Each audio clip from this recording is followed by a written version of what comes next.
Bureau चे वसीम इकबाल जिला जे कंबा JUI जे वफद ने SSP सदाम हुसैन खास के लिए सां मुलाकात लेडी पोलियो वर्कर सां ज़ाती केस अवाम के तहफ़्फ़ुज़ अमन फराम करण तरजीह है। SSP ख़बर मूजिब जमीयतुल उलमा इस्लाम जो एक वफद जे JUI जे ज़िले अमीर डॉक्टर AG अंसारी जी अगवानी में नए SSP सदाम हुसैन खास के लिए सां संदस ऑफिस में मुलाकात कई।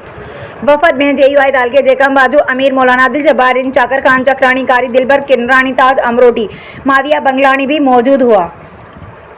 वफद मुख्तलिफ डन अकादी मेमोरीडम लिखत में पेश किया। उन मसलन में अमन अमान पोलियो और ज़ाती JUI अगवानन के अगवा जी कोशिश ऐं फुरन सिंध में बलोचिस्तान संगम हुजण सबब ख़रीद फ़रोख़्त लाइ ईंदड़न के पुलिस पारां तंग करण सां माशी हुब ऐं बिज़नेस तबाह थी रहियो आहे। पुलिस जी निगरानी हेठि समाजी बुराइनि ऐं मंशात जी रोकथाम कई वञे। आदमशुमारी वधण सबब मिड सिटी में वन वे करण होटलनि ते केमिकल वारी चांहि आइस ऐं मंशात जी बंदश जो मुतालबो कया।